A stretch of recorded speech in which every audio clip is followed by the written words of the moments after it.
Pringsewu is one of the regency in Lampung Province, Indonesia. Pringsewu has been known as the education city in Lampung. Since olden times, Pringsewu is a complete education level from kindergarten up to university. One of them is Aisyah University of Pringsewu. Aisyah University of Pringsewu is the first university in Pringsewu Regency. In 2009, Stikes Aisyah Pringsewu emerged as a health science university, which was the beginning of Aisyah University of Pringsewu.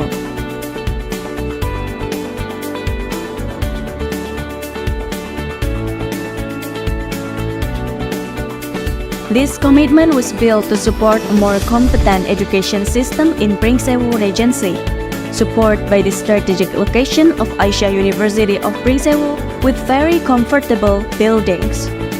Learning system based on theory and practice is carried out with the best quality by the lecturers. Assalamualaikum warahmatullahi wabarakatuh. Perkenalkan, saya Pamalasari, dosen S1 Kebidanan dan Pendidikan Profesi Bidan, Fakultas Kesehatan Universitas Aisyah Pringsewu. Video ini dibuat untuk memenuhi salah satu syarat sertifikasi dosen, yaitu pernyataan diri dosen unjuk kerja Tridharma Perguruan Tinggi pada bidang pengajaran. Saya akan menjelaskan salah satu mata kuliah yang saya ampu, yaitu Asuhan Kebidanan Neonatus Bayi dan Balita.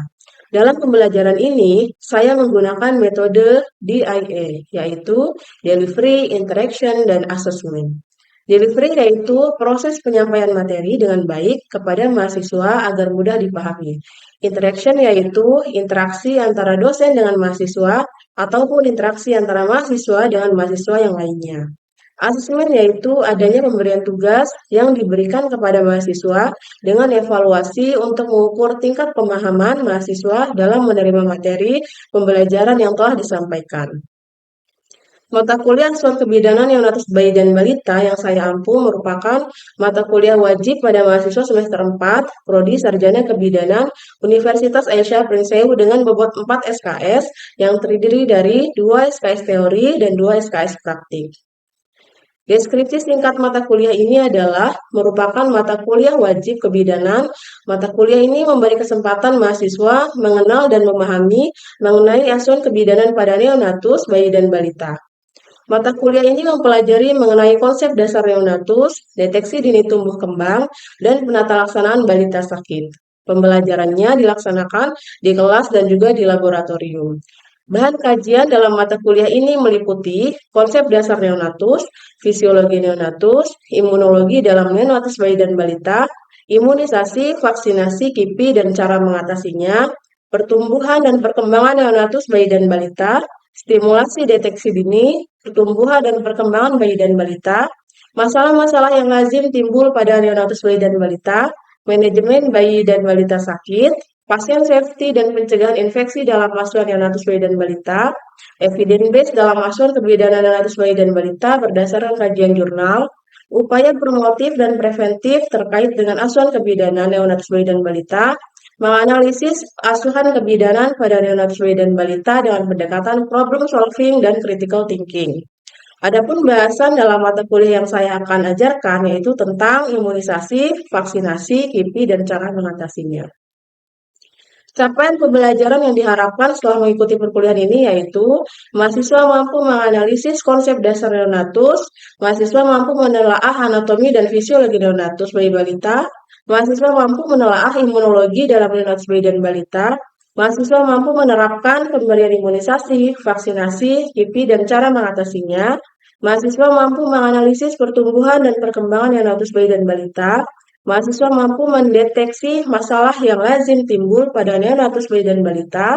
Mahasiswa mampu mempraktikkan manajemen bayi dan balita sakit. Mahasiswa mampu mengaplikasikan manajemen bayi dan balita sakit. Mahasiswa mampu menerapkan pasien safety dan pencegahan infeksi. Mahasiswa mampu mengaplikasikan evidence base dalam asuhan kebidanan neonatus bayi dan balita berdasarkan kajian jurnal. Mahasiswa mampu menerapkan upaya promotif dan preventif terkait dengan asuhan kebidanan neonatus bayi dan balita. Serta mahasiswa mampu menganalisis asuhan kebidanan pada neonatus bayi dan balita dengan pendekatan problem solving dan juga critical thinking. Perkuliahan dilaksanakan selama 14 pekan, ditambah evaluasi UTS dan UAS. Teknik penilaian yang digunakan yang pertama, aktivitas partisipatif 30%. Indikator penilaiannya terdapat pada rubrik penilaian kegiatan prakelas, rubrik penilaian sikap, rubrik penilaian keaktifan dalam kelas. Yang kedua, ujian tertulis dengan bentuk soal pilihan ganda, esai, atau studi kasus dengan rincian UTS 10%, UAS 10%, kuis 5%. Indikator penilaian mahasiswa mampu memahami seluruh kemampuan yang diharapkan. Ujian praktikum 20% dengan indikator penilaian mampu melaksanakan pemberian imunisasi sesuai jadwalnya. Pemeriksaan tumbuh kembang bayi dan balita serta pemeriksaan dan penanganan balita sakit menggunakan format penilaian praktikum. Proyek ada 20%, di mana indikator penilaiannya menggunakan rubrik penilaian proposal, proyek, dan penilaian proyeknya. Kemudian, tugas 5% berupa menyusun laporan studi kasus, menyusun makalah, presentasi, dan membuat video. Indikator penilaiannya menggunakan rubrik penilaian makalah, penilaian presentasi, dan penilaian unjuk kerja. Demikianlah pemaparan mata kuliah acuan kebidanan neonatus bayi dan balita. Berikut cuplikan proses kegiatan pembelajaran tatap muka yang dilakukan secara offline. Selamat menyaksikan. Waalaikumsalam warahmatullahi wabarakatuh. Gimana kabarnya hari ini? Alhamdulillah, Ibu. Hari ini sesuai dengan pertemuan kita dan jadwal, kita akan belajar aspek neonatus bayi dan balita. Untuk pertemuan kemarin sudah dipelajari ya tentang imunologi ya. Sudah, Ibu. Kita mulai, silakan dipimpin doa dulu. Baik, sebelum memulai perkuliahan pada siang hari ini, lebih baiknya kita berdoa terlebih dahulu. Berdoa dimulai.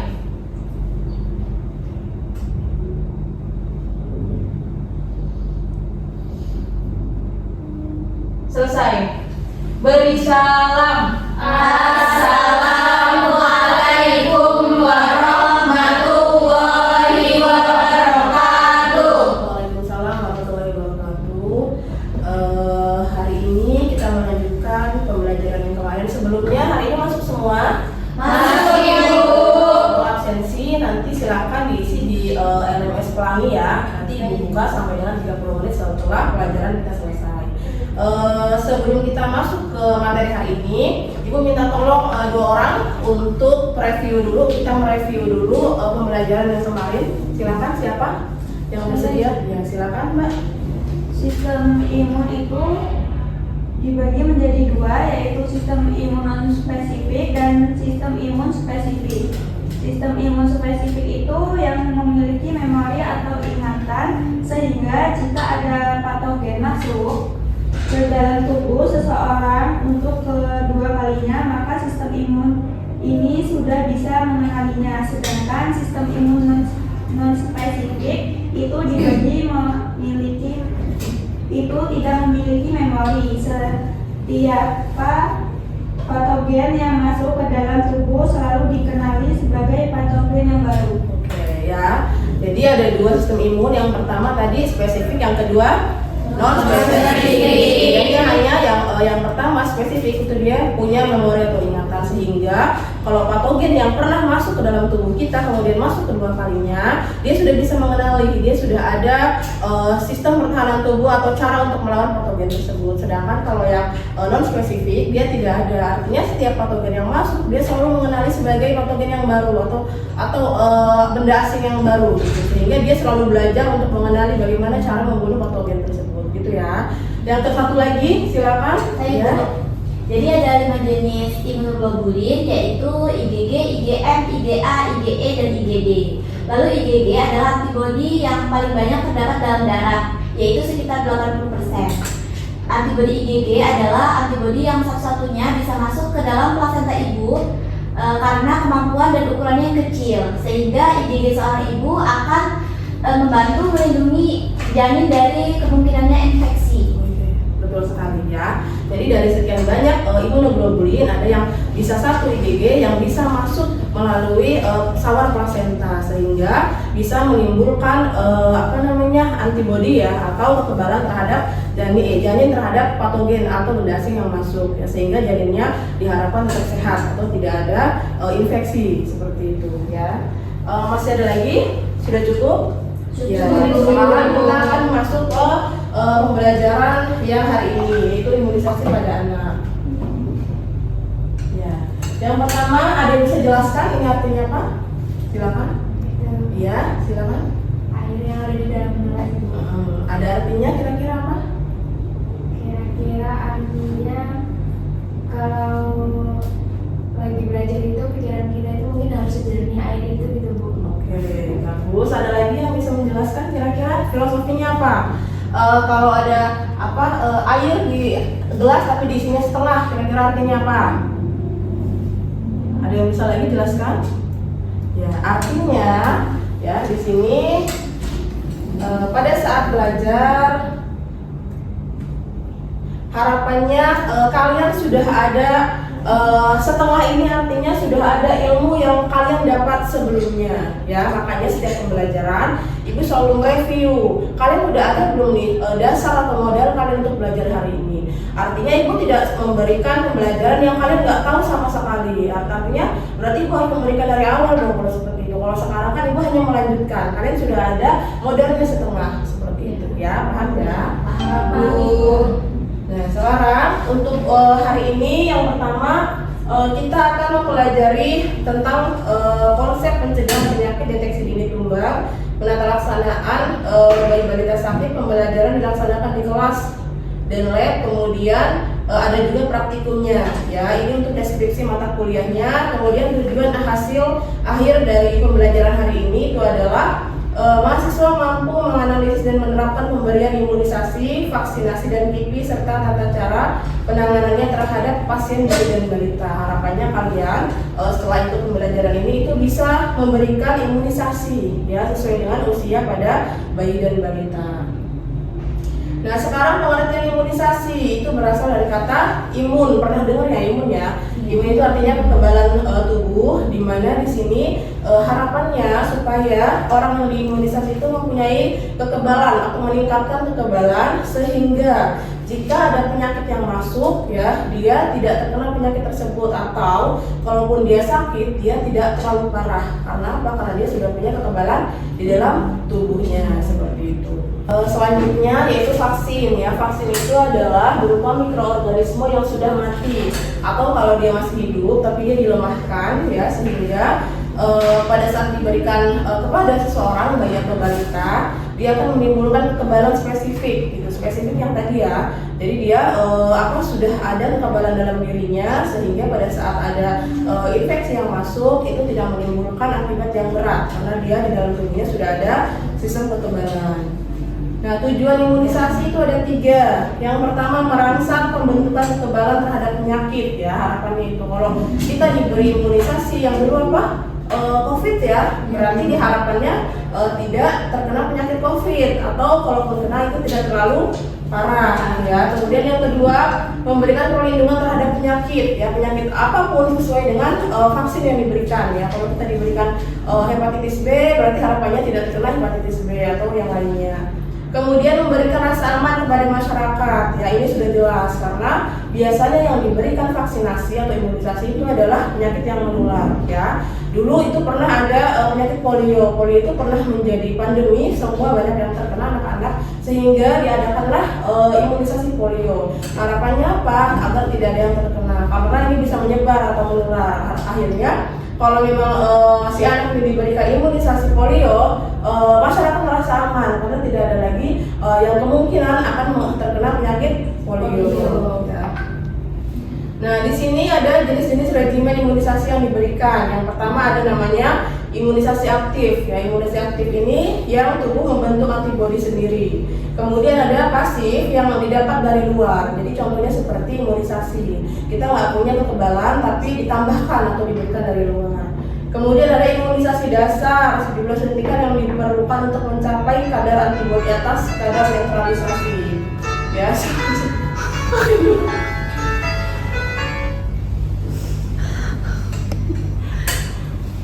Lanjut. Selanjutnya ada imunisasi ulangan ya. Di sini imunisasi ulangan sesuai namanya, dia sudah diberikan sekali, kemudian diulang lagi sampai kedua kali, ketiga kali sesuai dengan jadwal imunisasi yang sudah tersedia ya. Nah, di sini untuk imunisasi sesuai pada kelompok umurnya ada 4. Ada usia 0 sampai 1 tahun yang dinamakan dengan imunisasi dasar. Imunisasi dasar ini itu dilakukan di posyandu ya sampai dengan balita ya, dan ini semuanya tercover atau diberikan gratis oleh pemerintah. Kemudian ada 1 sampai 4 tahun imunisasi penguat atau catch up atau booster. Kemudian 5 sampai 12 tahun usia sekolah ya, sama juga penguat. Kemudian 13 sampai 18 tahun itu namanya persiapan masa dewasa dan kehamilan. Biasanya kalau mau menikah ada imunisasi tetanus tokoid, itu masuk ke dalam macam-macam imunisasi sesuai usia. Nah, yang pertama kita akan belajar tentang imunisasi wajib ya yang dilakukan kurang dari 1 tahun. Yang pertama hepatitis B. Di sini semuanya dapat imunisasi hepatitis B dulu. Ya. Nah, di sini diberikannya di sini secara IM atau intramuskular ya. Kemudian di sini diberikannya pada saat lahir sampai dengan 12 jam atau sebelum bayi dipulangkan itu diberikan imunisasi dulu oleh bidan atau dokter yang mendorong persalinan. Dosisnya adalah 0,5 ya 0,5 mili. Jadi hanya sedikit ya 0,5 mili yang diberikan secara IM. Yang kedua, vaksin BCG. Vaksin ini mencegah dari penyakit TBC ya. Kalau yang tadi dari penyakit apa? Hepatitis B. Kalau yang ini dari vaksin dari TBC.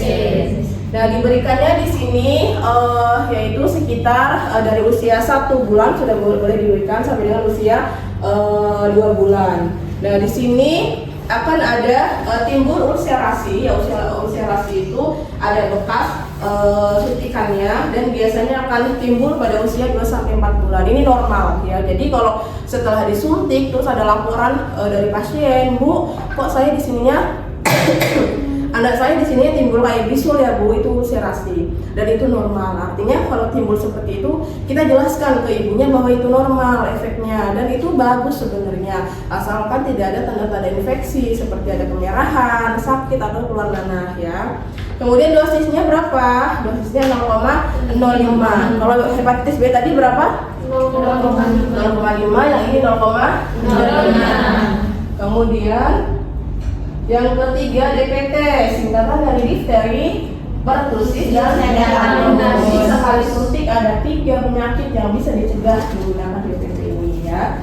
Nah, di sini suntikannya IM juga intramuskular, kemudian diberikannya 0,5 ml. Nah, di sini ada efeknya kalau DPT ya. DPT itu biasanya setelah diimunisasi anak tersebut biasanya akan mengalami demam. Ya, jadi malamnya rewel dan ini normal. Artinya setiap kalian melakukan penyuntikan DPT ini, kita lakukan edukasi ke ibunya bahwa setelah ini Bu, nanti biasanya anak akan demam dan rewel. Jadi saya akan bawakan obat penurun panas paracetamol untuk mengurangi atau meredakan nyeri anak ibu gitu ya. Jadi ibunya nggak kaget terus pulang, "Oh, kok anak saya setelah disuntik Bu bidan A, anak saya jadi demam ya, besok nggak usah di sana lagi." Nah, kan? Karena apa? Karena dia nggak tahu. Jadi kalau setelah disuntik semua setelah diberikan imunisasi harus ada edukasinya. Di rumah ini harus diapain? Kalau dia demam diapain Bu? Kalau dia ada benak diapain? Itu harus dijelaskan ya. Selanjutnya vaksin PCV atau pneumococcus ya, mencegah dari pneumonia. Nah, di sini diberikannya secara IM, dosisnya sama 0,5 ml juga. Selanjutnya vaksin campak ya, ini diberikan pada usia berapa? 9 bulan ya. Kemudian dosisnya 0,5 ml juga secara IM. Jadi semuanya dosisnya itu 0,5 kecuali yang apa tadi yang 0,05? BCG. Ya, BCG paling kecil karena dia diberikan secara intrakutan. Selanjutnya vaksin polio. Polio itu vaksin yang diberikan secara oral ya, jadi harus diberikan secara oral 2 tetes ya. Nanti ada jadwalnya ya, dan harus dievaluasi.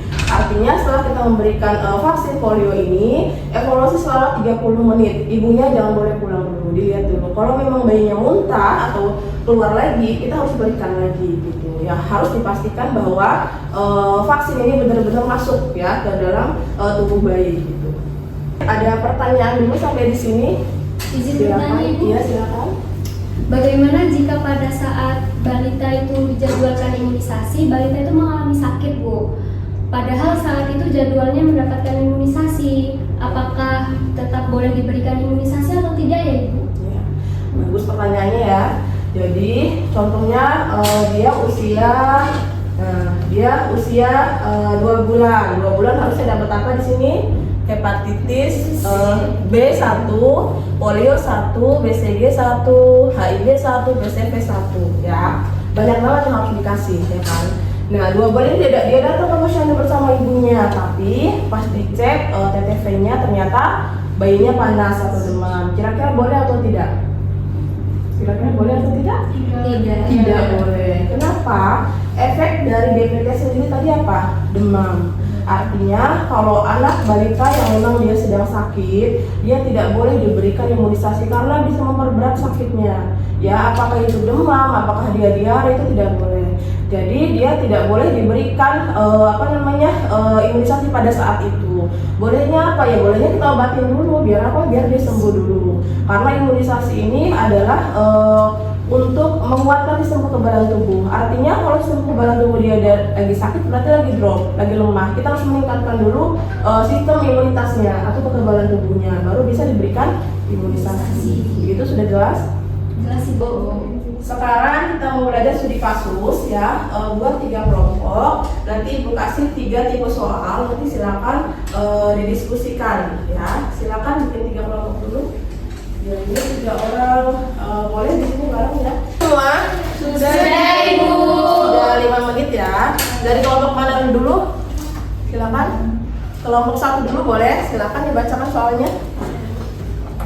Seorang bayi berusia 1 bulan dibawa ibunya ke posyandu Melati. Hasil anamnesis ibu setelah lahir, bayi sudah mendapatkan imunisasi HBO dan polio 0 serta saat ini bayi dalam kondisi sehat. Hasil pemeriksaan BB-nya 4000 gram, PB-nya 51 cm, S 36,5 derajat Celcius, P-nya 45 kali per menit. Imunisasi yang tepat untuk kasus tersebut adalah imunisasi BCG, Ibu. BCG. Imunisasi BCG. Coba dengarkan dulu yang lain.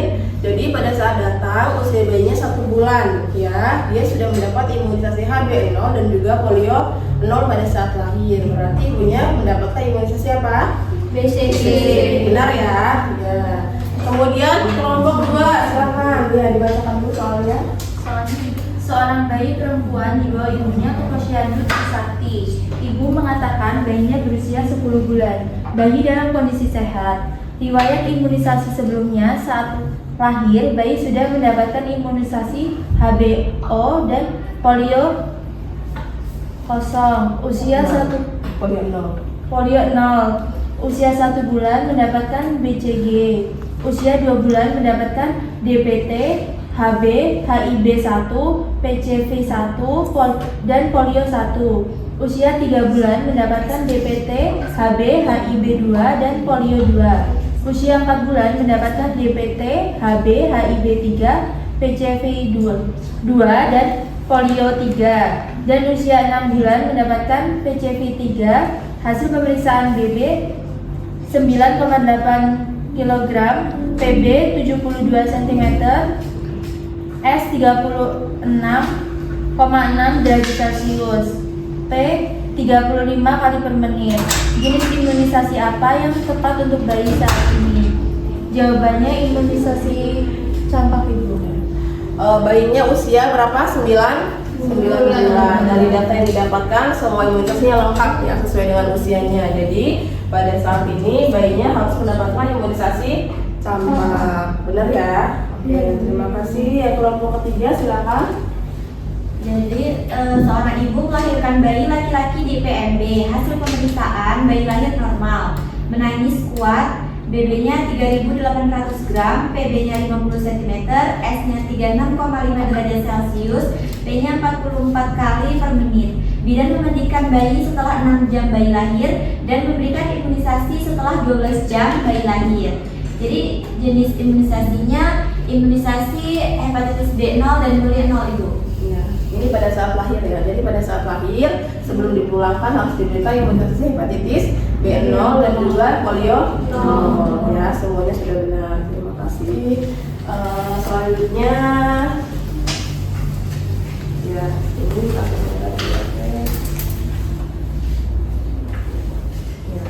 selanjutnya untuk hari ini kita akan evaluasi dulu ya, apakah kalian sudah paham dengan materi yang disampaikan atau belum. Silahkan dibuka HP-nya semua, masuk ke aplikasi Quizizz ya. Semuanya sudah pernah pakai ya? Sudah, Ibu. Silahkan dibuka Quizizz-nya. Kita akan evaluasi pembelajaran hari ini. Ini kodenya, silakan. Sudah ya, Ibu tutup ya untuk kuisnya ya. Ya, Ibu.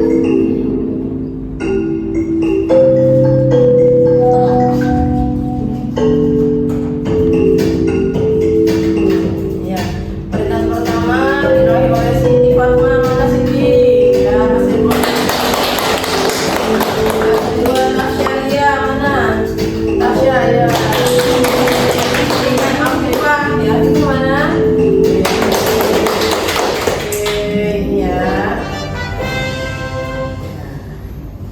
Sudah selesai untuk kuisnya, ya evaluasinya sudah.